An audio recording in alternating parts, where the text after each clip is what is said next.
Hello dear friends, welcome back to my YouTube channel Chemistry Aspirant. Now in today's lecture we are going to learn about the molecular or addition compounds. What is molecular or addition compound? When the solution of two or more simple salts are mixed together in the stoichiometric proportion, that is in the simple molecular ratio, and then allow to evaporate, a crystals of a new compound is obtained, and the crystals of this new compound is actually known as a molecular or addition compounds. Let us discuss about the types of the molecular or the addition compounds. Depending upon the behavior of these addition compounds in the aqueous solution, generally these compounds are classified into the two categories, that is the double salt and the coordination compound or complex compound, or it is also known as a complex salt. So now we are going to discuss in detail regarding these two categories of addition compounds or molecular compounds. So now we are going to discuss about the first category, that is the double salt. Now what is double salt? These are the molecular addition compounds which are stable in the crystalline state, but when they dissolve in the water, they lose their identity and break down into their constituent ions. So these compounds are actually known as double salts. If we discuss the example of the double salt, let us take the first example as potash alum, that is K2SO4, Al2SO4 thrice, and the 24 H2O. How this potash alum is formed? When the aqueous solution of the potassium sulphate is mixed with the aqueous solution of your aluminum sulphate, and when it evaporates, it forms the potash alum. But when this potash alum dissolves in the water or any other suitable solvent, it breaks down into its constituent ions such as K plus, then Al plus 3 and SO4 minus ion.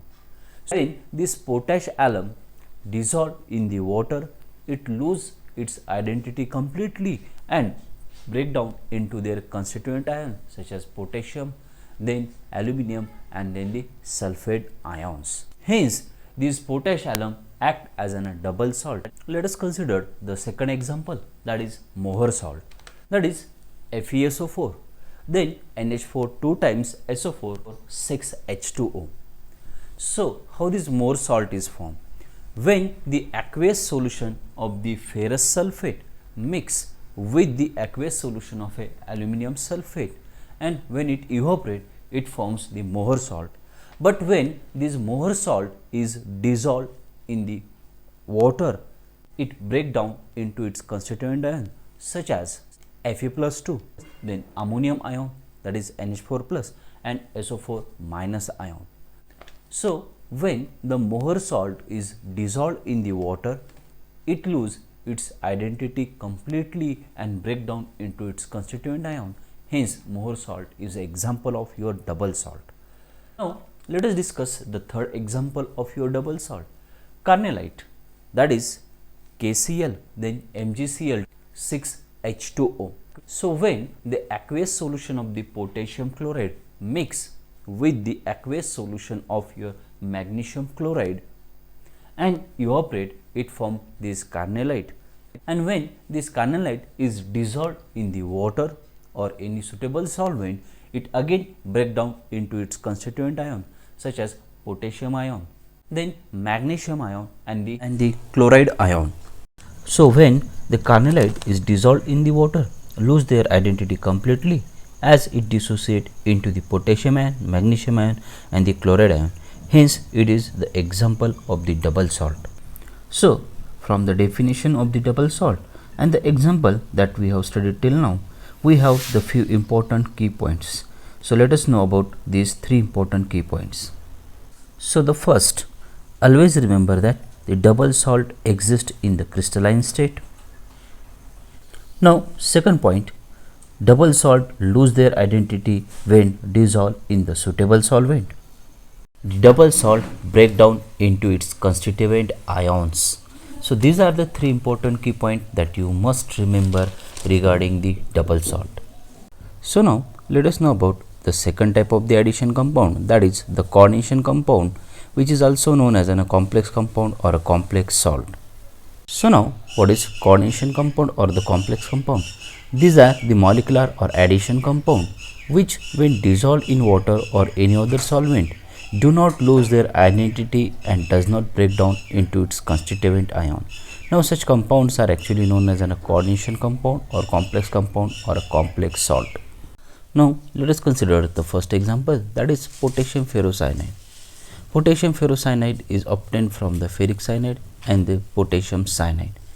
So this potassium ferrocyanide when dissolved in the water or in the suitable solvent, it just break down into a complex ion, that is hexacyanoferrate complex ion. But this hexacyanoferrate complex ion does not break down into its constituent ion such as ferric ion and the cyanide ion. So you can observe that when the coordination compounds is dissolved, it just break down into the complex ion instead of its constituent ions. Hence, the potassium ferrocyanide is an example of the coordination compound. Now, let us consider the second example, that is tetraammine copper sulphate salt, that is CuNH3 4 times SO4. So generally this tetraammine copper sulphate salt is obtained from the copper sulphate and the ammonia solution.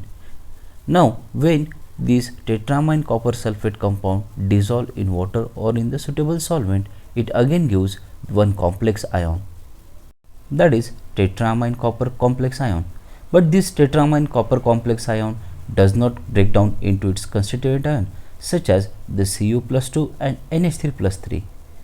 Hence, it is also an example of the coordination compound.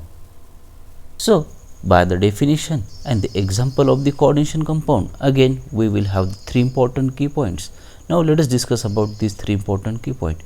The first, coordination compounds when dissolved always form a complex ion. Now second, they retain their identity even in a dissolved state.